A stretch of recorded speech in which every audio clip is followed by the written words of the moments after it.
24 express देख रहे हैं आप और मैं हूं आपके साथ अनुष्का। कथावाचक प्रदीप मिश्रा अपने बयानों और कथा में कही कुछ ऐसी बातों से चर्चा में आ जाते हैं जो बेतुका होती है, यह समाज को बांटने वाली होती है। अब ऐसा ही एक और मामला सामने आया है। प्रदीप मिश्रा की इस बार टिप्पणी श्री राधा रानी के ऊपर है, जिसकी वजह से कथावाचक पंडित प्रदीप मिश्रा के खिलाफ ब्रज के सेवायतों में उबाल है। सभी ने एक स्वर में कहा है कि श्री राधा रानी पर टिप्पणी करना कथावाचक बरसाना आकर क्षमा मांगे। इतना ही नहीं, कथावाचक को 27 मई तक का समय दिया गया है। ब्रज के सेवायतों का कहना है कि हमने प्रदीप मिश्रा को 27 मई तक का समय दिया है, नहीं तो 28 मई को बरसाना में महापंचायत कर आगे की रणनीति तय की जाएगी। श्री राधा रानी पर गलत टिप्पणी करने पर कथावाचक पंडित प्रदीप मिश्रा के खिलाफ सेवायतों में उबाल है। सेवायतों और संतों ने विरोध जताते हुए क्षमा मांगने की आवाज बुलंद की है। 27 मई तक का समय दिया है, नहीं तो 28 मई को बरसाना में महापंचायत कर आगे की रणनीति तय की जाएगी। सेवायतों की एक बैठक शुक्रवार को श्री राधाकांत मंदिर वृंदावन में हुई। अध्यक्षता करते हुए न्यास के अध्यक्ष भागवताचार्य और मुकुट मुखारविंद मंदिर गोवर्धन के पूर्व रिसीवर रमाकांत गोस्वामी ने कहा कि किशोरी जी ठाकुर जी की आत्मा है। उनके लिए पुराणों में कहा गया है, आत्मा तू राधिका तस्य। ऐसी किशोरी जी को किसी अन्य व्यक्ति के साथ विवाहित बताने वाले प्रदीप मिश्रा के वक्तव्य की जितनी निंदा की जाए उतनी कम होगी।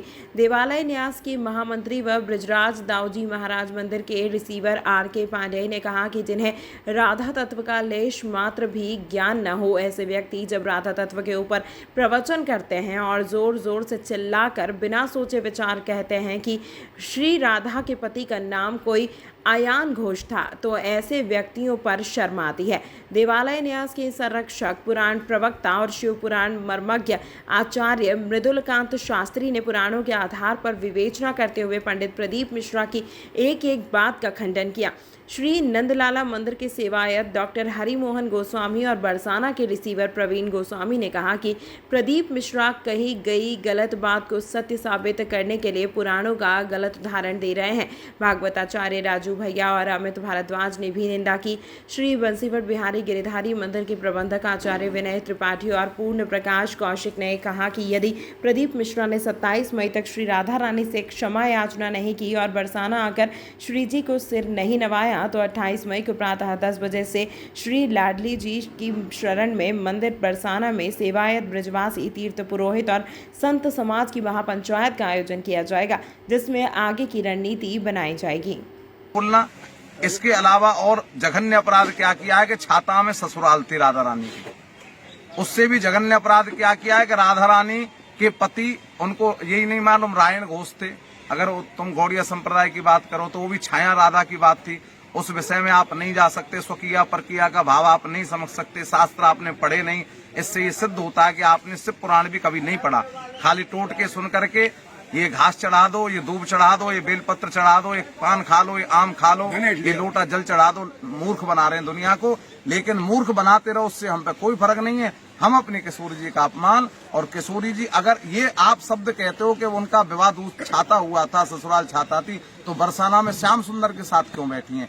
पूरे विश्व ब्रह्मांड में राधा रानी हमारे कन्हैया के साथ क्यों बैठी हैं?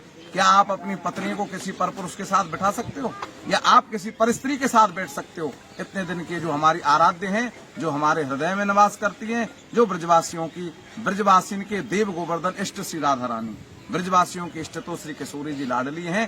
पूरे बरसाने वासी, यहाँ पूरे नंदगाम वासी, पूरे ब्रजमंडल वासी उनका जघन्य अपराध के लिए विरोध ही नहीं करते, बल्कि अगर वो बरसाना में राधा रानी के मंदिर में इस रज में नाक रगड़ करके क्षमा नहीं मांगते हैं, तो उनके खिलाफ इस प्रकार के यहाँ आयोजन भी होंगे और उनके खिलाफ कार्रवाई भी की जाएगी।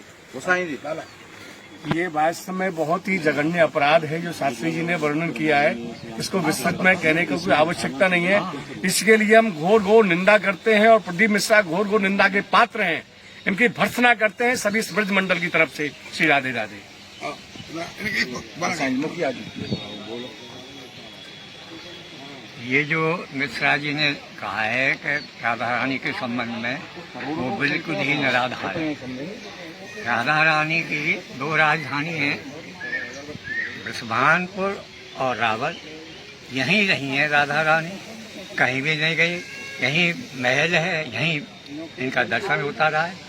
जो लिखा है उन्होंने कि ऐसा शादी कहीं भी वर्णन नहीं है, किसी पुराण में वर्णन नहीं है कि वहाँ शादी हुई है। वहाँ आप ब्रह्मा पुराण में आता है कि ब्रह्मा जी ने कराया भांडीर वन में, और कहीं तो है नहीं। हमने तो ये देखा, कहाँ शास्त्र है, क्या पढ़े हो, क्या समझ में आता है, कुछ समझ नहीं आए। आजकल ये लिखा है हीरा ना हिराने जौहरी, हीरा ना हिराने हिराए गए जौहरी सब, आज सूर ना हिराने देख समय को सराने, बाईस को देख बासीस को छिपाए बैठे, शार मरग राज सिंह कैद में गया, शोभा कैद गुणन को सत्कार ना पृथ्वी पर। आज काया रघुरन के ये सुंदर जमाने, बताओ ये मूर्ख गुणवंतन को मूर्ख बनावत है, गुण ना हिराने गुण गाहक। जो प्रदीप मिश्रा नाम के कथावाचक हैं, जो दुनिया को अपने झूठे आचरण से ठग रहे हैं, उन्होंने कभी अध्ययन नहीं किया रात का। नागरीदास जी का अध्ययन करें। उन्होंने एक पद कहा है नागरीदास जी ने कि राधा हम राधे जू के बल अभिमानी, और टेढ़े रहे मौन रसियाते बोले अटपटी वाणी, परे रहे अलमत जकोरे सिर पे राधा रानी, अरे किशोरी के प्राण जी बंधन बरसान हो राजधानी। इसका अध्ययन आपने नहीं किया है। इसका हम ये अनुमान लगाते हैं कि आप बिल्कुल अध्ययन के प्रति शून्य हो और आपको शास्त्र का बिल्कुल भी ज्ञान नहीं है। आप केवल ढोंग ढांग करके पैसा इतने का ही व्यापार चलाते हो। आप निंदा के पात्र हो। प्रदीप जी ने जो श्री जी के बारे में बोला है, अनुचित बोला है, ये प्रदीप मिश्रा के पतन का कारण है और ये इनका पतन अति शीघ्र होने वाला है। समाज में ये निंदनीय और अशोभनीय के पात्र रहेंगे।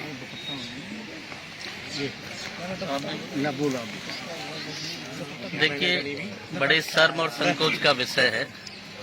प्रदीप मिश्रा जी के विषय में ज्यादा कुछ ना कहते हुए इतने कहा जा सकता है कि हरकर गगरी झलकत जाए। उन्होंने पूरा ज्ञान नहीं प्राप्त किया है।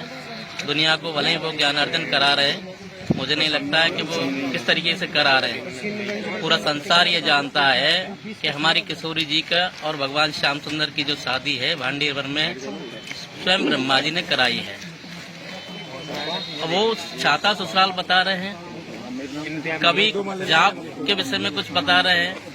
मुझे लगता है उन्हें इस विषय की कोई जानकारी नहीं है। पहले जानकारी प्राप्त करनी चाहिए, उसके बाद में ये सब चीज का वक्तव्य देना चाहिए। और इतने बड़े आचार पद पर होते हुए इस तरीके का नरगल बयानबाजी करना, इससे बड़ा शर्म का विषय और कुछ नहीं हो सकता है। उन्हें अपनी वाणी में और क्षमा अपने सुधार करना चाहिए और यहाँ आकर के ब्रजवासियों से अपने कृत्य के लिए क्षमा मांगनी चाहिए, तभी वो इस अपराध से मुक्त हो पाएंगे।